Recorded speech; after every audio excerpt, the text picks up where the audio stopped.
el siervo con todos vosotros. Antonio Losada, predicando un pequeño viaje, Hecho de los Apóstoles. Que Dios bendiga a la querida audiencia que está en este enlace. Os bendecimos en el nombre del Señor. Hoy hemos estado aquí en la iglesia de Moratalá compartiendo una palabra gloriosa acerca de la doctrina de la resurrección y cómo el Evangelio llegó desde los primeros apóstoles hasta nuestro día. Os invito a que escuchéis esta predicación y también cogéis el enlace de la iglesia de Moratalá. Este culto ha sido glorioso, pero tiene muchos más cultos gloriosos que te invito a que puedas conectarte y leer. También aprovecho, gracias al Espíritu Santo, hemos editado 3 libros y lo estamos compartiendo con las iglesias. Estamos todos los lunes a las 7:30 en la iglesia de Villaverde compartiendo seminarios gratuitos para todos los clientes. Si tú quieres, ahí te esperamos con los brazos abiertos. Dios os bendiga, hermanos. Damos muchas gracias a Dios en esta tarde. Amén. Por este gran privilegio que me conceden el Señor y los hermanos de poder estar con esta preciosa iglesia, la iglesia de Moratalá. Amén. Bueno, me llamaba el pastor en estos días para poder estar con todos ustedes compartiendo la palabra. Y bueno, como ya todos me conocen, vamos a ir directamente. Amén.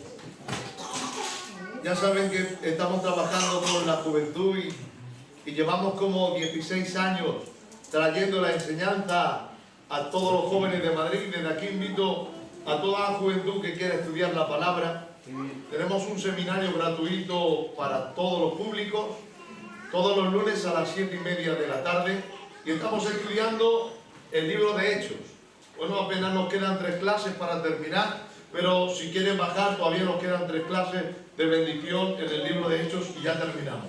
En enero, si Dios quiere, comenzaremos un libro también apasionante, que es el libro de Romanos. Amén. Así que todo aquel que quiera bajar, saben que es un seminario gratuito y que va a ser una bendición. Bueno, en esta trayectoria de 16, 17 años trayendo la enseñanza a los jóvenes, todo es por gracia, porque dice la Biblia, nada puede dar el hombre si primero no lo recibe del cielo. Y si alguno recibe algo de gracia, pues que tampoco lo entierre como aquel que recibió un talento y le enterró en la tierra porque tenía temor de ponerlo a disposición del Señor, sino aquel que haya recibido de gracia, pues que también lo comparta de gracia. ¿Amén? Pues después de este tiempo, 17 años trayendo enseñanza a los jóvenes, al Espíritu Santo le plació escribir a través de mí 3 libros. Hemos editado 3 libros. Y hoy vengo compartiendo el tercero de ellos, que nos habla específicamente del libro de Hechos de los Apóstoles, lo que estamos estudiando con los jóvenes todos los lunes. Así que vamos a ir directamente a la palabra del Señor. Todo aquel que tenga Biblia es temprano, es muy pronto. Muy pronto. Vale. Ahí merendado, ¿no? Vale. Vamos, Hechos capítulo 1, versículo 1, leemos en el nombre de Jesús.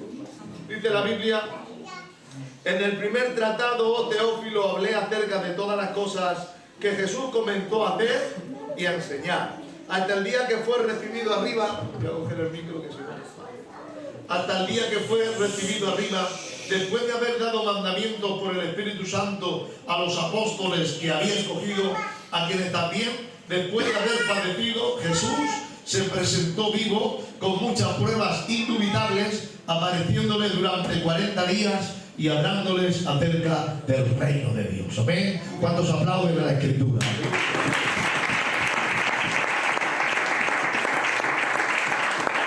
Así es como empieza el libro de Hechos de los Apóstoles. Y lo primero que nos aparece en el libro de los Hechos de los Apóstoles, todas las cosas que Jesús comenzó primero a hacer y a enseñar, hasta el día que fue recibido arriba, después de resucitar y aparecer durante 40 días a todos los discípulos, a más de 150 personas. Bueno, el libro de Hechos está ubicado, permíteme, como tenemos tiempo, 8 minutitos de introducción al tema. El libro de Hechos está ubicado en una ubicación perfecta en la Biblia, después de los evangelios y antes de las epístolas de los apóstoles. Está ubicado en el medio. ¿Por qué? Porque el libro de Hechos es la continuidad del evangelio. El libro de Hechos es la continuidad del evangelio.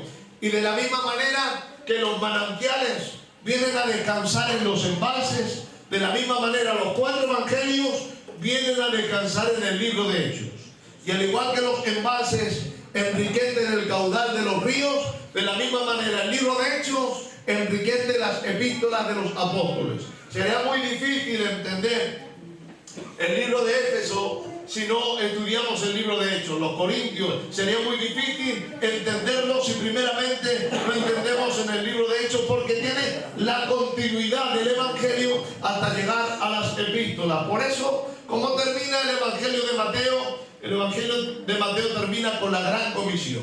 Mateo 28 nos decía, 28-19, id y haced discípulos a todas las naciones, bautizándolos en el nombre del Padre, del Hijo y del Espíritu Santo. Y este mismo encargo, esta gran comisión de Jesús, también trasciende hasta el libro de Hechos con la misma comisión. Libro de Hechos, capítulo 1, versículo 8, donde nos dice: pero recibiréis poder cuando haya venido sobre vosotros el Espíritu Santo, y seréis testigos también a todas las naciones, desde Jerusalén, Judea, Samaria y hasta lo último de la tierra. Es la misma comisión, la misma continuidad. También el libro de Marcos primero. ¿Cómo termina el Evangelio de Marcos? Termina con la ascensión de Jesús al cielo, cuando Cristo fue llevado arriba al cielo. Y dice, Marcos 16-19, los últimos versículos nos dice: el Señor Jesús, después de que habló, fue recibido arriba en el cielo y se sentó a la diestra de Dios. Amén. Está hablando de la ascensión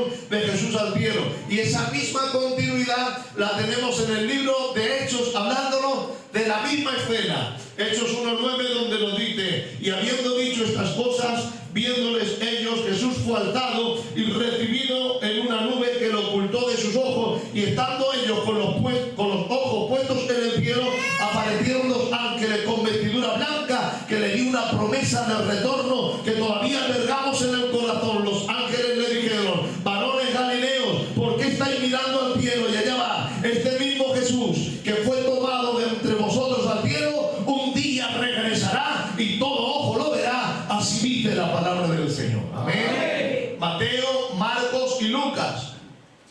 ¿Cómo termina el Evangelio de Lucas?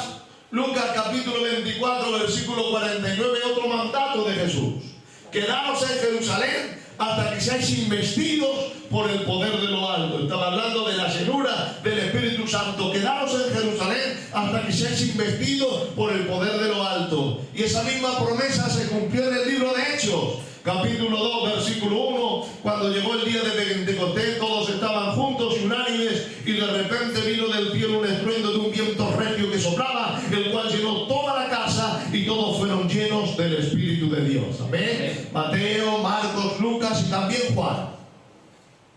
¿Cómo termina el Evangelio de Juan? Juan capítulo 21, versículo 17, también con el mandato de Jesús a Pedro. ¿Os acordáis?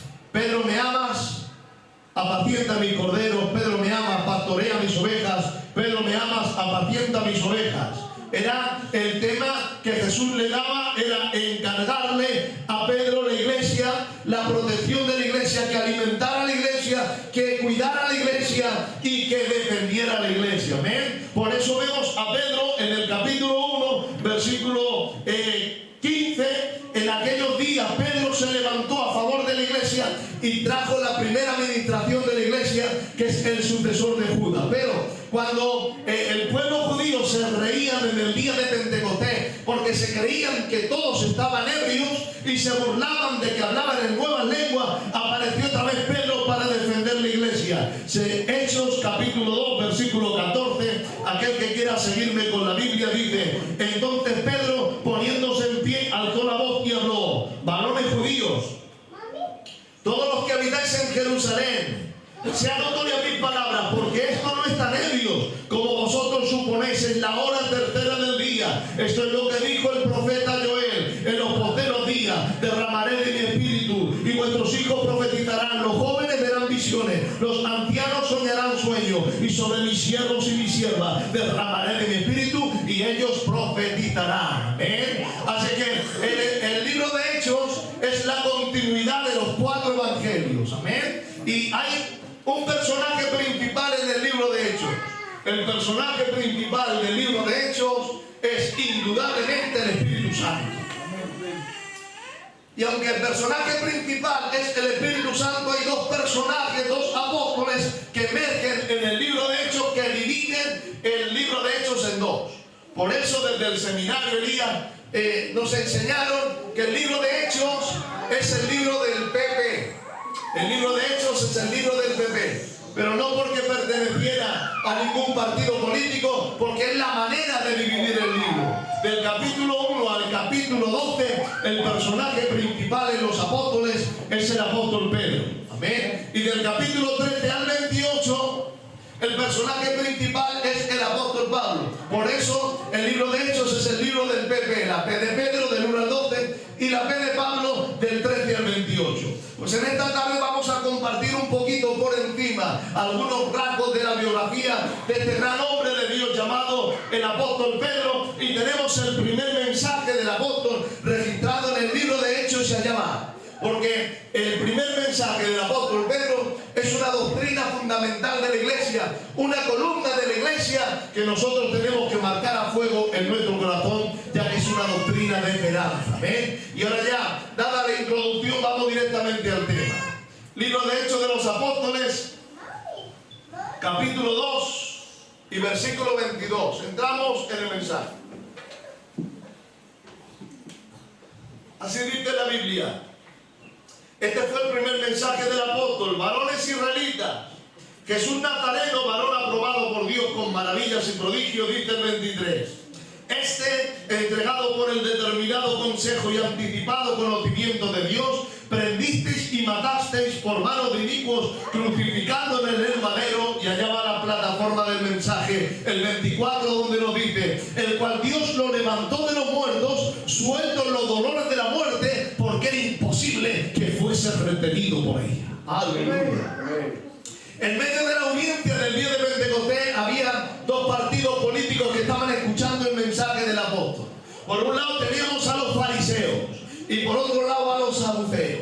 Los fariseos sí creen en la resurrección. Los fariseos creen en los ángeles y los fariseos creen en todo el Antiguo Testamento. Sin en cambio los saduceos no creen en la resurrección, no creen en los ángeles y no creen en el Antiguo Testamento, solamente creen en los 5 primeros libros de la Biblia, el Pentateuco, la ley de Moisés. Y mientras que Pedro estaba predicando acerca de la resurrección, no dejarás mi alma en el Hades ni permitirás que tu santo vea corrupción, había un murmullo en medio de los judíos, porque unos creían en la resurrección y otros no creían. Así que viéndolo, Pedro estableció su mensaje en una promesa mesiánica que viene desde Salmo 16. Y dice la Biblia que Pedro en el 2.28 empieza a citar una promesa mesiánica. 2.25 de hecho nos dice: porque David dijo, 2.26, por lo cual mi corazón se alegró y se gozó mi lengua, y aun mi carne descansará en esperanza. Y allá va la promesa mesiánica: porque no dejarás mi alma en el Hades, ni permitirás que tu santo vea corrupción.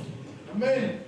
Es una promesa mesiánica: no dejarás mi alma en el Hades, ni permitirás que tu santo vea corrupción. Aleluya. Y con este versículo estaba elevando a Jesús a lo más alto y estaba declarando que Jesús es el santo. Amén. Ninguno de los que estamos aquí somos santos por naturaleza.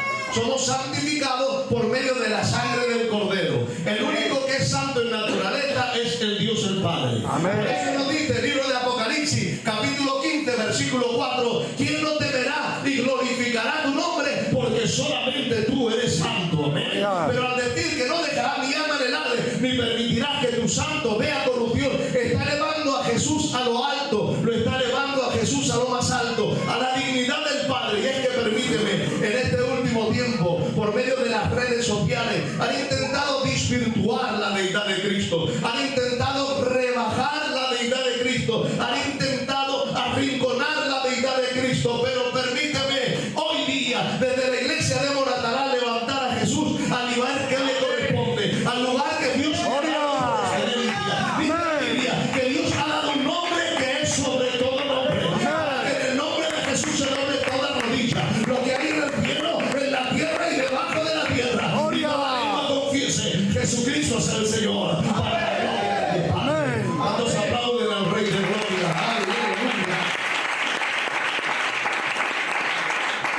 Santo.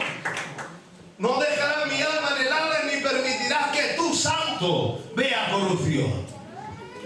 Por eso, aquella cuadrilla de malignos, centuriones del pueblo romano, los judíos, los fariseos, los saduceos, intentaban acusarle, intentaban sacarle de su casilla. ¿Por qué? Porque había en el Antiguo Testamento un versículo que es muy importante, que dice: el alma que pecare ciertamente morirá.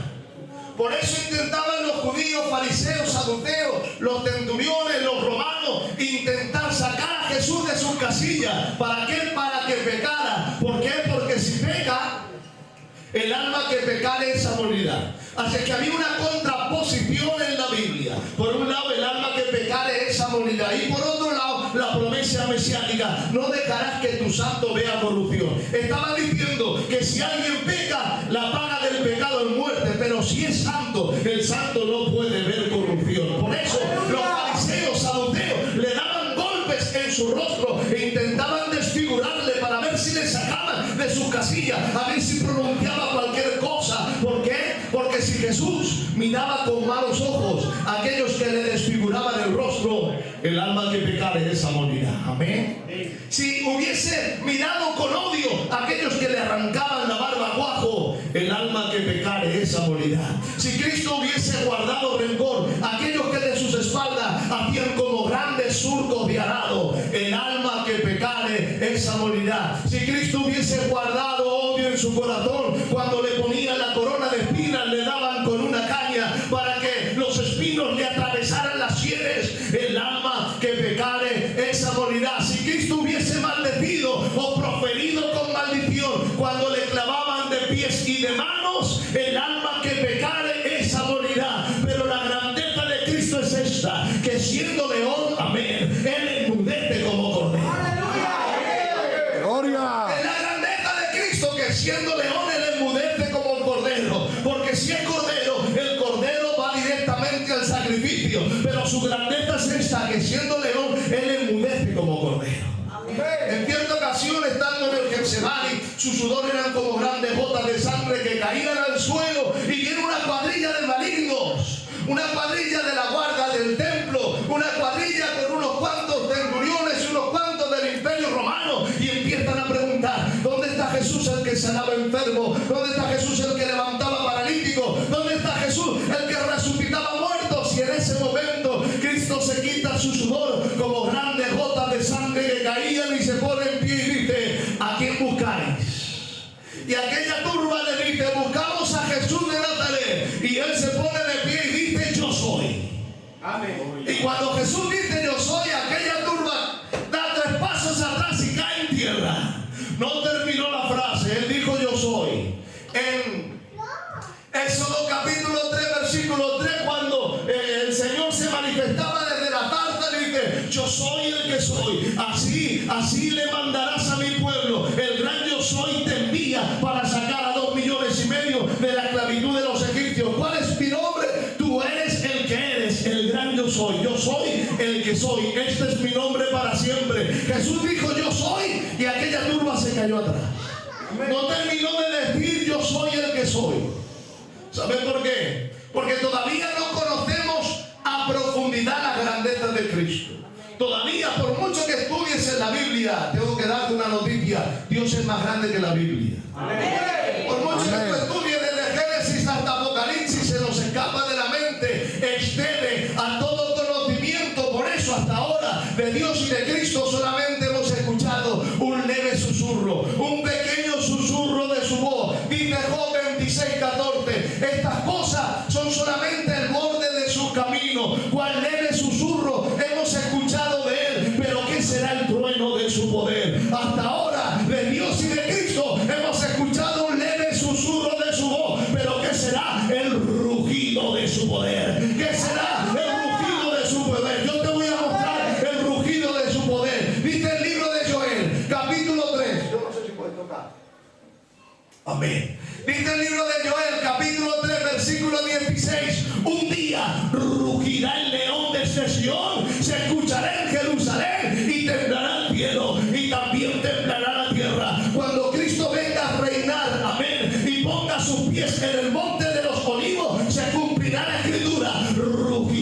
el león desde Sion se escuchará en toda Jerusalén y temblará el cielo y también la tierra. Pero la grandeza de Cristo es esta, que pudiendo rugir como león, él enmudece como cordero. Y dice la Biblia, el libro de Isaías 53, no como Dios, no como Señor, no como león, sino como cordero. Amén. Como cordero fue llevado al matadero, y como oveja delante de sus trasquiladores, él enmudeció y no abrió su boca. Por cárcel y por juicio fue cortado, mas su generación, ¿quién la contará? Se dispuso con los impíos en su muerte, mas con los ricos fue en su sepultura. Abre bien los oídos, y aunque nunca hubo hecho pecado, aleluya, Cristo nunca hubo hecho pecado, amén. Iglesia de Moratalá, atiende, Cristo nunca hubo hecho pecado. Lo puedo decir más fuerte, diga, Cristo nunca hubo hecho pecado, ni no en su boca. Con todo eso Jehová quiso quebrantarlo, sujetando el padecimiento hasta que haya puesto su vida por la iglesia de Moratalá. Y entonces sí, verá linaje, vivirá por largos días. La voluntad de Jehová será en su mano prosperada, y verá el fruto de su aflicción y quedará satisfecho. Apláudele al león que enmudece como cordero.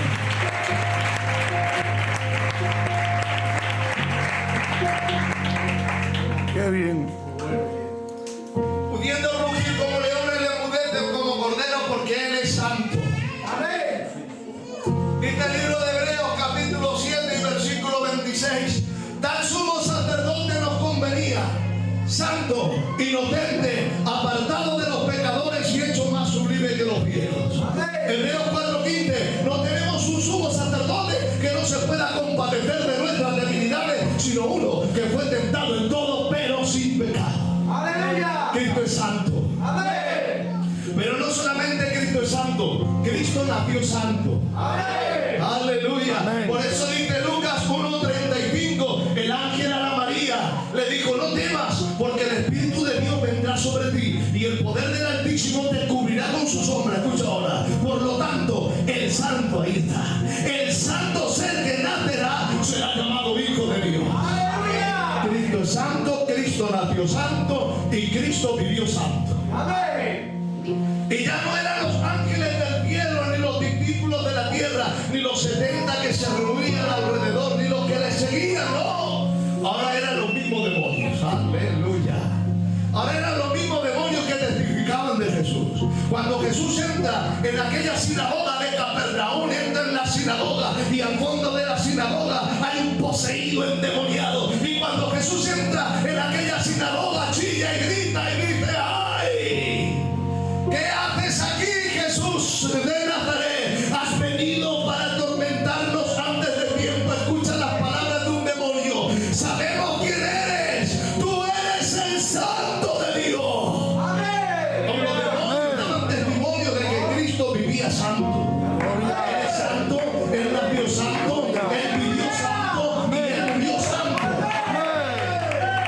Por eso nos dice, libro de Hechos de los Apóstoles, capítulo 3, versículo 14, Pedro hablando, dice, vosotros negasteis al santo y al justo, intentasteis matar al autor de la vida, pero Dios lo levantó de los muertos, sueltos los dolores de la muerte, porque era imposible que fuese retenido por ella. Así que Cristo es santo, Cristo nació santo, Cristo vivió santo y Cristo murió santo. Amén. Por eso me encantan las alabanzas que hay en medio de la iglesia, en medio de nuestro pueblo, cuando cantan esa alabanza que dice, santo es el que vive, santo es el que reina, santo en las alturas, santo aquí en la tierra, santo en el pesebre, santo en el sepulcro, santa es su sangre derramada y en la cruz. Recíbelo, iglesia de Moratalá, Cristo es santo.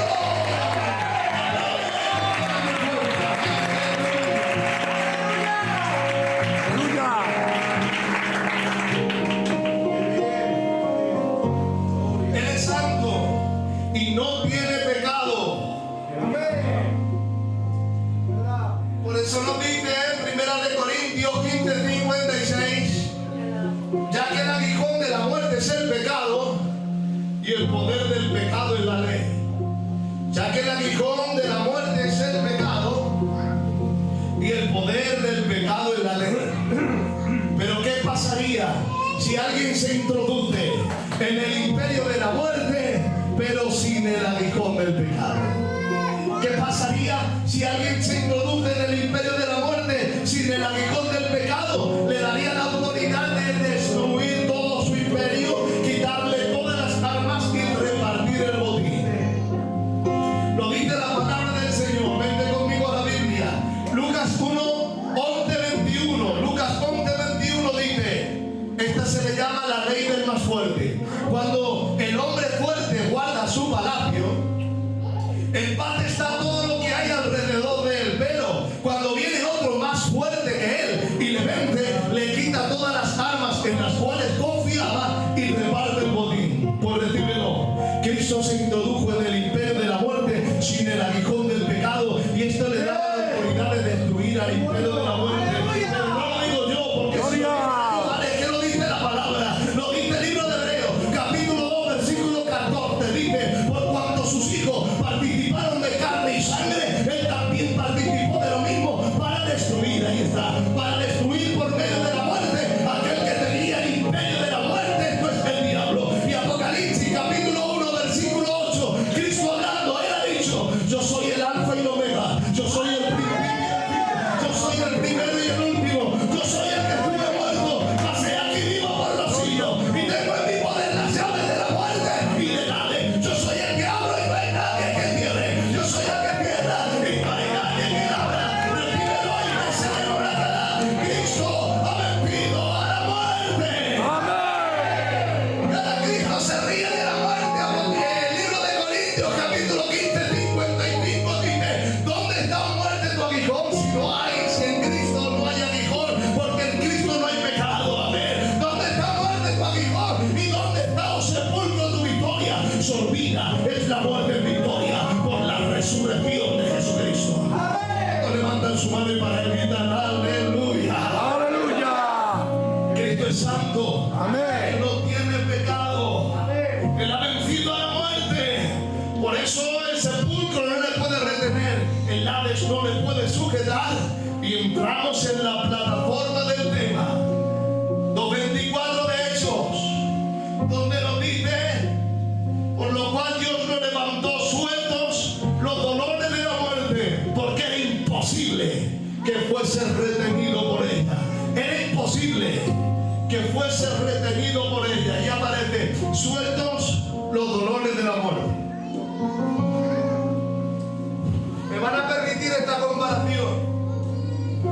Discúlpenme la palabra, pero para poder desgranar el versículo. Sueltos los dolores de la muerte, porque era imposible que fuese retenido por ella. Discúlpenme esta comparación, ¿vale? Pero cuando una mujer está embarazada y el niño está a punto de nacer y el niño quiere nacer y no puede estar más en el vientre de la madre, sino que tiene que salir, y mientras que sale es cuando se intensifican los dolores más intensos, porque la vida se abre hueco entre la oscuridad para encontrar la luz, y a eso se le llama alumbramiento. Muy bien, recíbelo. Cristo fue capaz de hacer que la muerte tuviera dolores de parto hasta que la muerte dará a luz la vida. Y no lo digo yo, lo dice la Biblia. Vete conmigo a 2 de Timoteo, capítulo 1 y versículo 10, donde dice, nuestro Señor y Salvador Jesucristo, el cual quitó la muerte y sacó a la luz la vida y la inmortalidad por medio del Evangelio. Y 700 años antes de que Cristo naciera ya se profetizaba. 700 años antes de Cristo había un profeta que se llamaba Osea y escribió una profecía, Osea 3:13, diciendo de esta manera, dolores de la mujer que da luz le vendrán, recíbelo, en de la mano del Señor los recibiré y los libraré de la muerte. Ahí está, muerte, yo soy de tu muerte.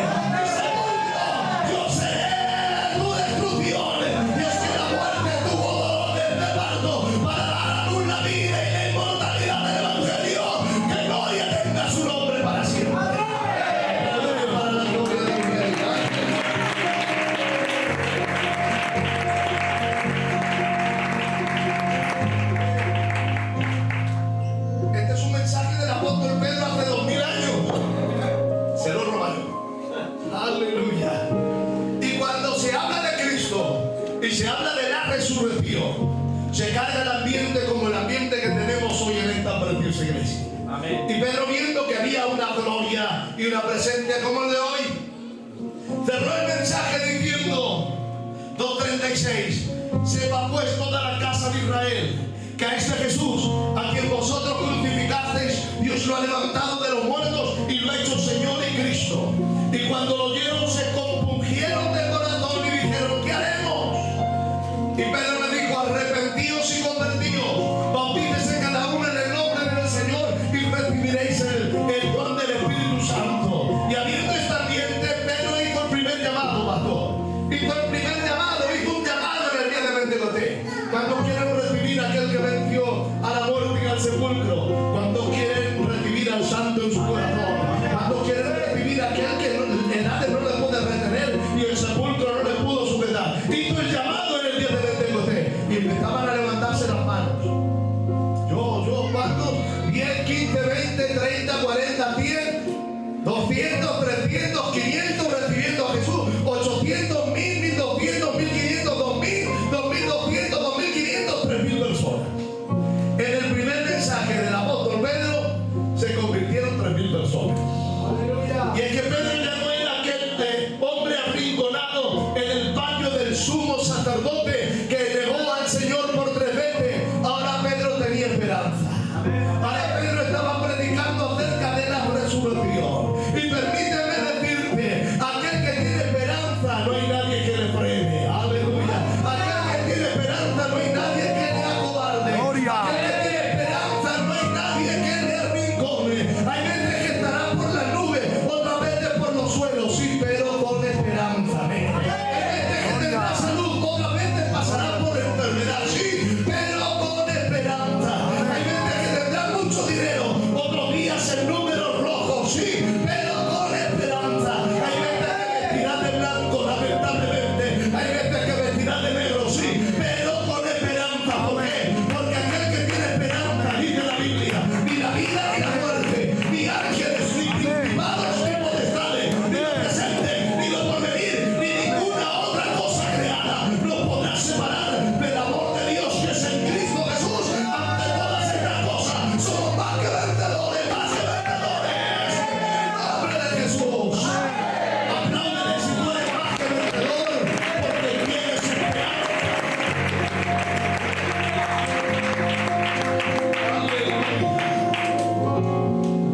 Y ahora Pedro cambió su vida, cambió la historia, porque ahora Pedro tenía esperanza. Y en su primer mensaje se convirtieron como 3000 personas. En su segundo mensaje se añadieron a la iglesia como 5000 personas. Había un poco de nacimiento en la puerta de la hermosa. Y le dijo: no tengo ni oro ni plata, pero lo que tengo te doy en el nombre de Jesús de Nazaret. Levántate y anda. Este era el apóstol Pedro, que resucitó a una mujer que se llamaba Dorcas y levantó a un paralítico que se llamaba Eneas. Era tanta la fuerza del vigor del ministerio de Pedro que dice la Biblia que ponían a los enfermos a las entradas de los pueblos para que cuando Pedro pasaba, por lo menos cayera la sombra y recibieran su milagro. Y ya lo cantábamos hace muchos años. No era la sombra ni tampoco Pedro, era porque Pedro tenía el espíritu del Nazareno. Y aparte de la gloria que tenía Pedro, también era la fe del enfermo. Amén. Porque para el que cree, todo le es posible. Así que se juntaron la fe del enfermo y la gloria que había sobre Pedro, y todo aquel que venía a las entradas de los pueblos recibía su milagro. Así dice la palabra del Señor. Y ahora le toca escribir a Pedro la epístola de Pedro por su puño y letra. Todo el mundo estaba esperando a ver lo que Pedro escribía. ¿Por qué? Porque Pedro era uno de los pilares de la iglesia. Ya había escrito Pablo, ya había unas cuantas cartas que estaban rondando por las primeras iglesias del primer siglo. Ya había algunas narrativas de Marcos que estaban recorriendo, pero todo el mundo estaba esperando lo que iba a decir Pedro en su primera epístola. ¿Sabe lo que escribió Pedro en su primera epístola? Primera de Pedro, capítulo 1, versículo 3. No habló nada de su batallita, no dijo de su batallita. A nosotros sí nos gusta hablar mucho de nuestro currículum y de nuestra batallita. Él habló batallita, no dijo batallita. No dijo que con el primer mensaje se convirtiera en 3.000. No dijo que en el segundo mensaje se convirtiera en 5.000. No dijo nada del cojo de la hermosa. No dijo nada de Eneas. No dijo nada de Dorca. No dijo nada de los enfermos que se sanaban. ¿Qué es lo que dijo en su primera epístola? Dijo lo que revolucionó su vida y lo que revolucionó su ministerio y lo que revolucionó la historia, y es el mensaje de la resurrección, el mensaje de la esperanza. Y por encima del currículum él escribe de esta manera: bendito sea Dios y Padre de nuestro Señor Jesucristo, que según su grande misericordia Él nos hizo renacer para una esperanza viva por medio de la resurrección de Jesucristo entre los muertos, para una herencia incorruptible, incontaminada, inmarcesible, reservada para nosotros en los cielos. ¿Cuántos tienen esta esperanza albergada en su corazón? Pueden levantar su mano y pueden gritar un fuerte aleluya. ¡Aleluya! Porque gloria a Dios. ¡Gloria a Dios! Aquel que tiene esperanza, no hay nadie que le frene, no hay nadie que la amedrante, no hay nada que la atemorice. Por eso el apóstol Pablo escribió la doctrina de la resurrección con tinta de oro. Primera de Tesalonicenses, capítulo 4, versículo 13. Hermanos, estas cosas os escribo para que no ignoréis acerca de los que duermen, para que no venga tristeza desmedida allá va, como aquellos que no tienen esperanza. Aleluya. Por esto os escribo, para que no se entristezcáis como aquellos que no tienen esperanza. Y ahora dice, porque si creemos que Cristo murió y resucitó, amén. Y hago una pregunta: ¿cuántos creen que Cristo murió y resucitó? Levanta tu mano y grita para Él, aleluya. Así dice la Biblia: si creemos que Cristo murió y resucitó, recíbelo. Un día Dios dará con Jesús a todos los que durmieron en Él. Cuando el Señor mismo, con voz de mando, con voz de arcángel y con trompeta de Dios, descenderá del cielo, y los muertos en Cristo resucitarán primero, y luego nosotros, los que hayamos quedado, seremos arrebatados juntamente con ellos en las nubes para recibir al Señor en el aire. Esto es esperanza, iglesia. Esta es tu esperanza. Que no haya demonio que te la quite. Tú tienes esperanza. Apláudele para la gloria del Señor.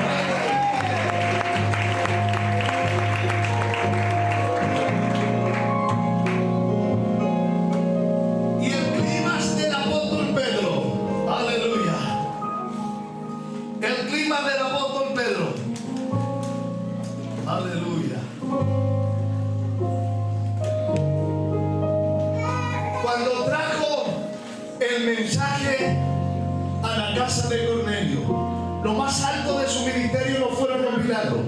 Lo más alto de su ministerio es cumplir con lo que Dios le había establecido. Lo que yo limpio, tú no lo llamas común ni inmundo.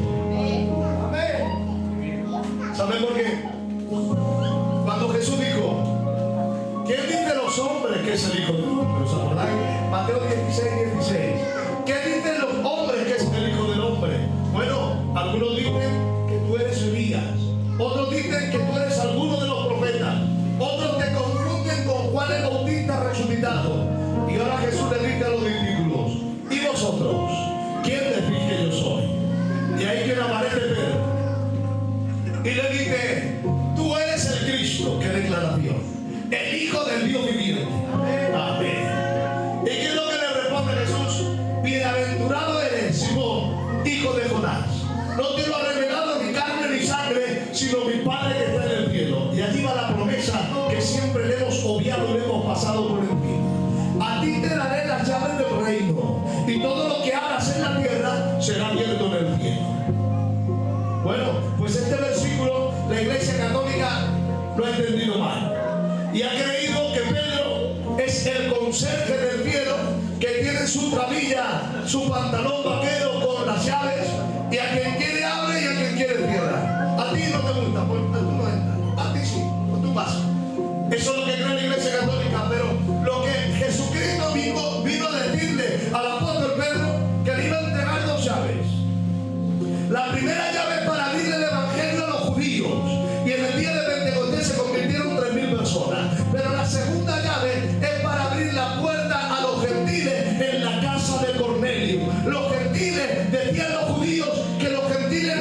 salvación por ningún caso. Es más, decían que todos los gentiles eran leña para el infierno. Que los gentiles son leña para el infierno, se creían los judíos. Y ahora Dios le dice a Pedro que tiene que predicar a los gentiles. Y cuando Cristo le dice: lo que yo limpio no lo llames inmundo, aparece Pedro en la casa de Cornelio abriendo el evangelio a los gentiles. ¿Y qué es lo que predica? No predica su batallita, no predica que él había sanado y que él había resucitado. No, él dice textualmente, dice: todo el mundo sabe cómo Dios ungió con el Espíritu Santo y poder a Jesús de Nazaret. Este anduvo haciendo toda clase de bien y sanando a todos los enfermos, porque Dios estaba con él. Los judíos quisieron matarle, pero suelto los dolores de la muerte, porque era imposible que fuese recorrido por ella. Dios lo levantó de los muertos y lo ha hecho Señor y Cristo. Y cuando Pedro predica de la resurrección, la gloria del Señor cae como en el día de Pentecostés, y todos empezaron a hablar nuevas lenguas. Y es que Dios Gloria. hace conexiones divinas para que se extienda el evangelio hasta lo último de la tierra. Seréis testigos: Jerusalén, Judea, Samaria y hasta lo último de la tierra. ¿Sabes lo que dice la Biblia? Que Dios quiere que todos sean salvos y vengan al conocimiento de la verdad. Dice segunda de Pedro 3:9. No dice: el Señor no retarda su promesa, según algunos lo tienen por tardanza, sino que es paciente para con todos, no queriendo que nadie se pierda, sino que todos procedan al arrepentimiento. Amén. Así que si Dios no viene hoy día, es porque todavía tiene gente que salvar. Hay veces que nosotros egoístamente decimos: Señor, ven ya y sácanos de esta aflicción. Pero el Señor retarda su promesa porque todavía tiene gente que salvar. Y para esa gente que tiene que salvar, Dios hace conexiones divinas. Dios conecta gente con gente para extender el evangelio hasta lo último de la tierra. Por eso estamos nosotros hoy aquí, porque un día conectó a un hombre llamado el apóstol Pedro con un gentil llamado Cornelio, un centurión. Amén. Y Dios lo conectó para abrir la puerta del evangelio a los gentiles. Amén. Pero no fue la única conexión. Dios conectó a Felipe el evangelista con un etíope del África para que el evangelio llegara a Etiopía, se le predicara a la reina de los etíopes y todos los de palacio recibieron a Cristo como Salvador.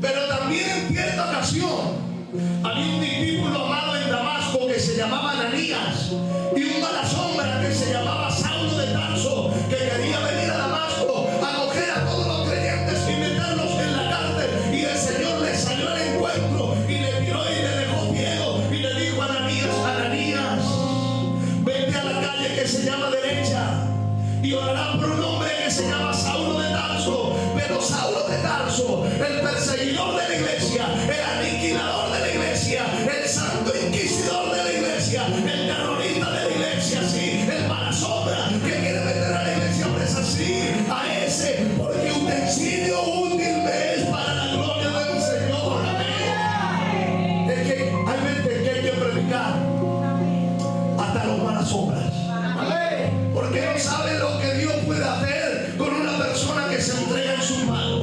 Le puede hacer un utensilio de honra. Saulo de Tarso se convirtió en el apóstol Pablo, y el apóstol Pablo convirtió Asia y Europa. Levantó a las grandes iglesias de Asia, a Éfeso, a las grandes iglesias de Europa, Filipos, Grecia, Corintios. Lo levantó y escribió 13 epístolas inspiradas por el Espíritu Santo. Al principio era un mala sombra, pero todo lo que Dios toca lo dignifica, todo lo que Dios toca lo cambia. Por lo tanto, es necesaria una conexión para que el evangelio se extienda hasta lo último. Santo.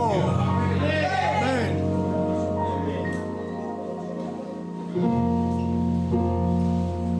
Conectó a Pedro con Cornelio, se abrió el evangelio a los gentiles.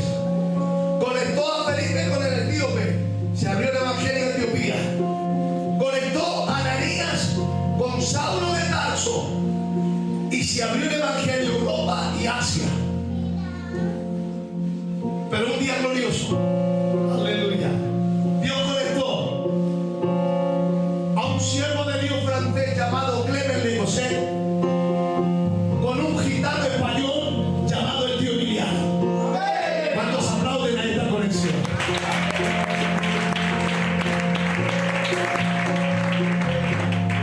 Y Dios conectó al tío Emiliano con los 6 pioneros de nuestra obra, con el Emiliano 7.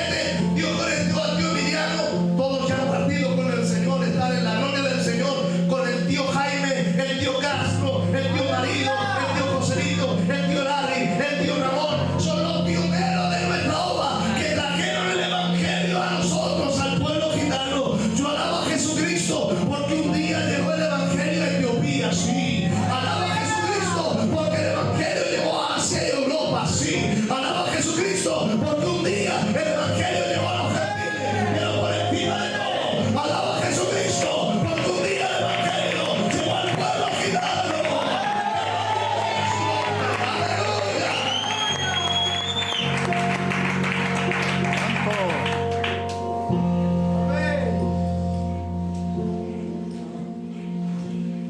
Y si me dejan los últimos 6-7 minutos, les comparto cómo llegó el evangelio por los gitanos.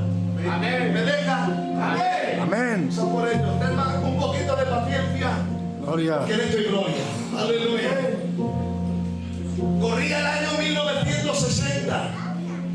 España estaba sufriendo la dictadura de Franco y apenas había dinero, salíamos de guerra y apenas sabían qué comer, así que muchos de los gitanos de España se iban a Francia, algunos también se iban a América a buscarse la vida porque en España lo estaban pasando muy mal. O bueno, en ese tiempo, 1960, Francia estaba entendida por el Espíritu porque había una gran denominación, las Asambleas de Dios. Estaban encendidas en fuego y habían llegado a toda Francia con el Evangelio. Amén. Muchos del pueblo gitano vinieron de España a la vendimia, Francia. Y un grupo de gitanos se reunió en una caravana de franceses que por la mañana iban a la vendimia, pero a la caída de la tarde se reunían alrededor de las caravanas para celebrar el culto al Señor. Y esas reuniones eran dirigidas por un santo varón de Dios llamado Clement Legosset. Clement Legosset fue siervo de Jesucristo y apóstol enviado al pueblo gitano, que no solamente testificó a los gitanos de Portugal y de España y de Francia, sino que también se fue a Bulgaria, también se fue a Rumanía, también llegó a Yugoslavia, también llegó hasta llegar hasta la India y predicar a los pobres entre los más pobres. Es el hermano Clement Legosset, apóstol de Jesucristo, apóstol enviado al pueblo gitano, respaldado con milagros, prodigios y maravillas. En una ocasión en el poblado, un niño pequeño enfermó de muerte, palideció, apenas respiraba, apenas tenía pulso, y en vez de llevarlo al hospital lo trajeron al culto y estaba Clement Legosset ministrando en esa tarde. Se paró el culto, se paró la reunión, se pusieron de pie, empezaron a orar al Señor. Todos vamos a cerrar los ojos y vamos a orar por esta criatura. Este hombre de Dios, Clement Legosset, puso la mano sobre ese niño y empezó a orar y empezó a clamar en el nombre de Jesús. E instantáneamente aquel niño que estaba pálido empezó a recobrar de su color, empezó a respirar y empezó a tener pulso porque fue investido por el poder de lo alto. Amén. Se revolucionó todo el barrio, se revolucionó todo alrededor, de tal manera que al día siguiente vinieron todos los gitanos que había alrededor a ver lo que pasaba en el culto, a ver si es verdad que ese niño estaba a punto de morir y había sido sanado por el poder del Espíritu. Y a esa santa reunión, por primera vez, vino el tío Emiliano. El tío Emiliano, antes de conocer al Señor, era un hombre muy supersticioso. Como Francia estaba invadida del Evangelio, a él también le regalaron una Biblia. Y él era tan supersticioso que ponía en la mesilla de su casa, lo ponía la Biblia abierta porque él creía que ahuyentaba los espíritus. Pero él todavía no había conocido al Señor. Era un hombre esclavizado por el alcohol. Pero en una noche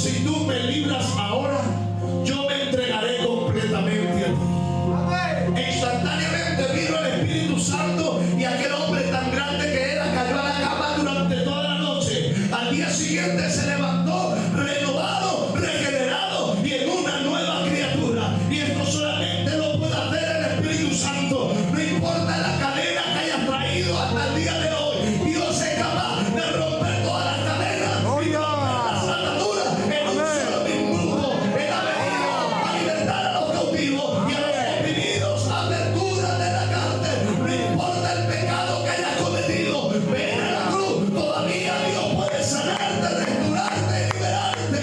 Dice la Biblia, el que encubre el pecado no, al que encubre el pecado no, al que encubre el pecado no, el que encubre el pecado no prospera, pero el que se arrepiente, los confiesa y se aparta, alcanzará misericordia. Y dice la palabra, si alguno está en Cristo, nueva criatura es. Las cosas viejas pasaron, todas son hechas nuevas. Que gloria tenga el nombre de Jesús. Santo. Todo lo que el diablo trata por años de destruir, solo un momento contigo y él te restaura. Aleluya. Así fue la conversión del tío Emiliano, instantáneamente, liberado, regenerado y en una nueva criatura. Terminó la vendimia y cada uno regresaron a su lugar de origen, a su casa, a su hogar, a sus familiares. Unos fueron a Santander, otros fueron a Balaguer, otros fueron a Barcelona, otros subieron por Bilbao.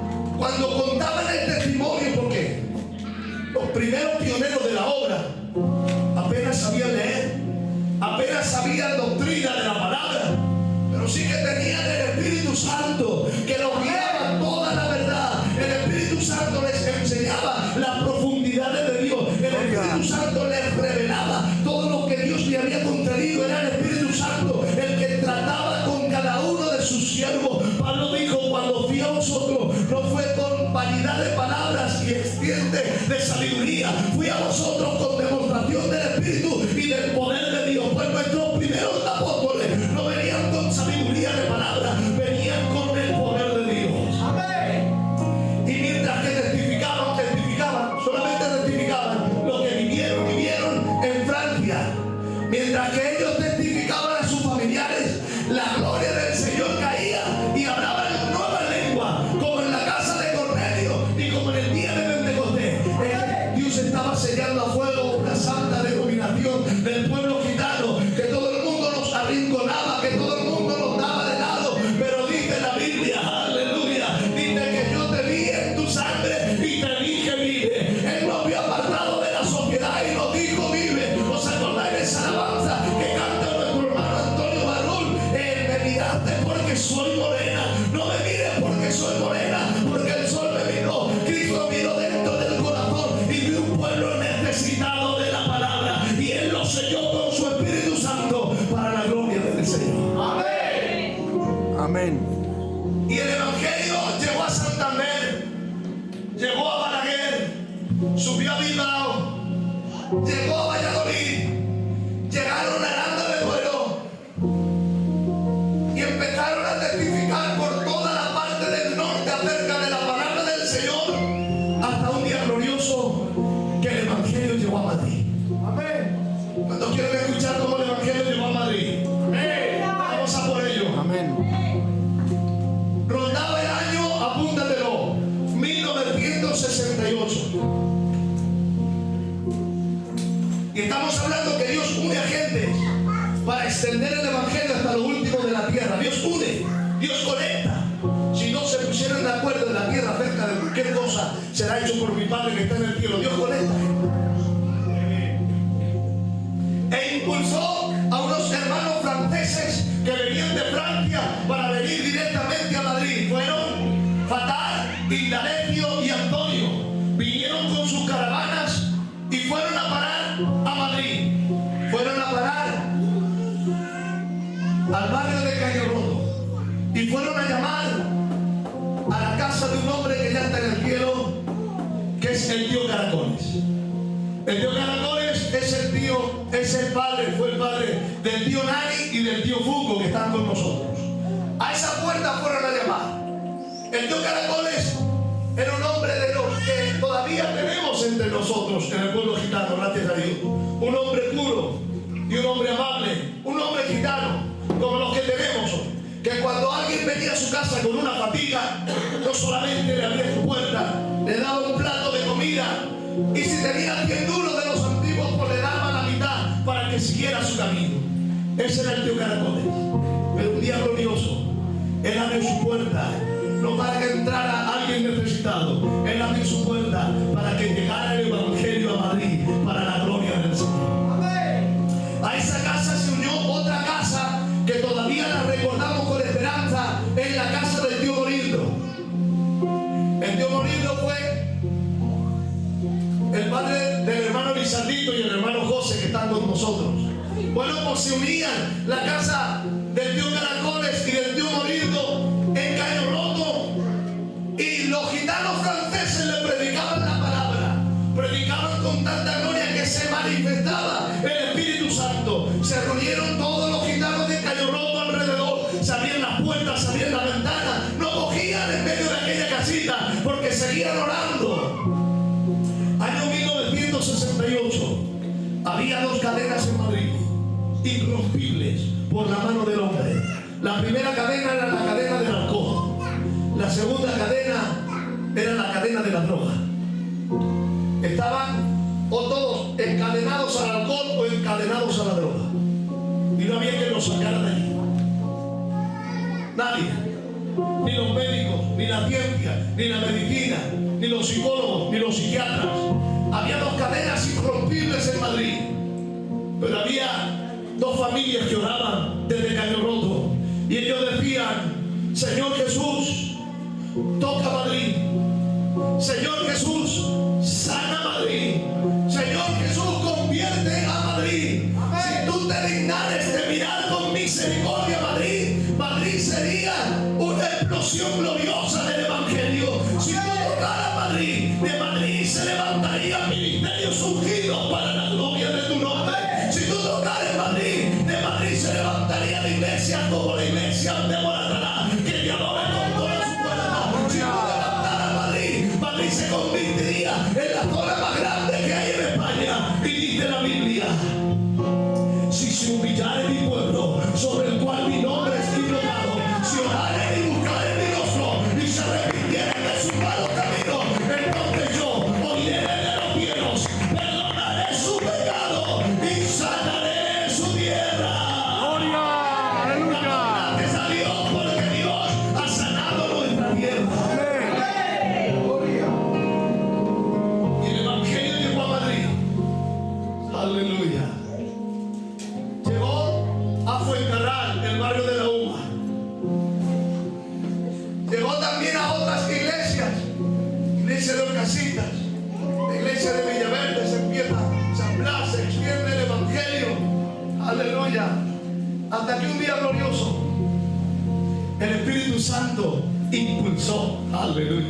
Estamos hablando de conexiones divinas para que el Evangelio se extienda hasta lo último de la tierra.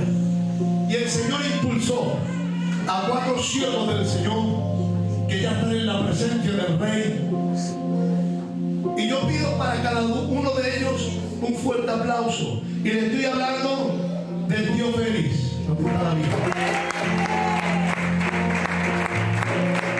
El tío Davino, el tío Ángel y el tío Pedro.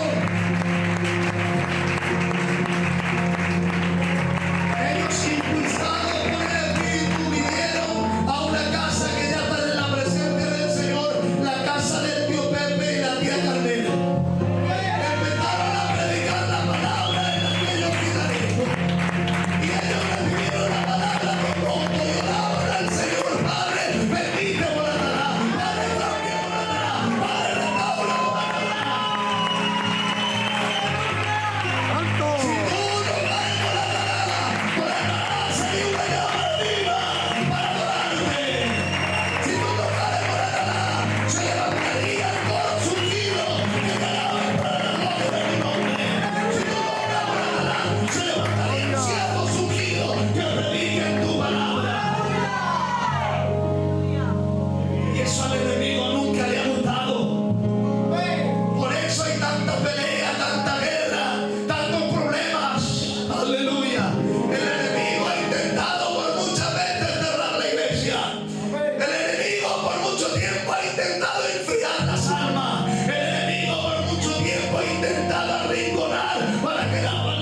no se siga predicando y para que el evangelio no se siga extendiendo. Pero dijo el santo Gamaliel, aleluya, dijo el santo Gamaliel, si esta hora, aleluya, si esta hora fuera hora de hombres, Moratalá se desvanecería, pero si esta hora es hora de Dios, no hay nadie que la pueda romper, no hay nadie que la pueda cerrar, no hay nadie que la pueda liquidar. Y decídelo, Moratalá no es obra de hombres, es obra de Dios.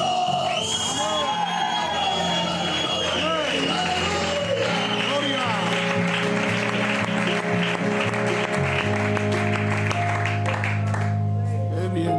Y así el evangelio ha llegado hasta nuestros días. Hemos recibido el testigo de su legado. Hemos recibido el encargo de nuestros primeros padres. A ellos les costó la vida, le costó la juventud, le costó todo su dinero, le costó todo para que el evangelio llegara hasta nuestros días. Ellos daron testimonio hasta alcanzaron la meta. Nunca lograremos igualar sus hazañas, pero con la ayuda del Espíritu Santo y siguiendo la estela que ellos nos han abierto, como dijera Hebreos capítulo 12, nosotros también. Teniendo alrededor de nosotros tan grande número de testigos, teniendo alrededor de nosotros tanta gente que dio su vida por el evangelio, tantos héroes de la fe que dieron su vida para que el evangelio llegara a nosotros, teniendo tan grande número de testigos, corramos con paciencia la carrera que tenemos por delante, puestos los ojos en Jesús, el autor y el consumador de la fe. Y con esto terminamos. Pablo dijo, yo no sé lo que tú harás, pero yo una cosa hago, me olvido de lo que queda atrás y me extiendo hacia adelante. Yo no sé lo que ha pasado en tu vida, no sé lo que ha pasado en tu familia, no sé lo que ha pasado con los que están alrededor de ti, no sé si alguien te ha herido, yo no sé si todavía guardas rencor acerca de alguien, pero la Biblia te aconseja, olvídate, olvidándote de lo que queda atrás, recibe palabras del cielo ahora, olvidándote de lo que queda atrás y extendiéndome hacia adelante, prosigo a la carrera, prosigo hacia la meta, ¡Aleluya! al premio del supremo llamamiento de nuestro Salvador. Queridos, un poquito más y el que ha de venir vendrá y no vendrá mucho.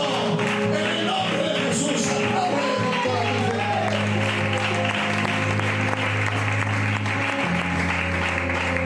Aleluya.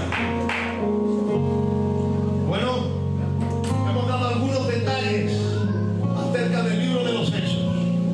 Este libro de Hechos, he tardado 4 años en escribirlo, porque el libro de Hechos tiene 28 capítulos, pero he querido poner un capítulo más, capítulo 29. ¿Para qué? Para que todo el mundo viera y conociera cómo el evangelio llegó hasta nuestros días, pasando por la iglesia apostólica, la iglesia perseguida, la iglesia pagana, la iglesia corrupta, la iglesia de la Reforma, la iglesia pentecostal, 1960 en Francia, el Ecoservio Emiliano, y cómo el evangelio llegó hasta Madrid y cómo el evangelio llegó a nuestros días.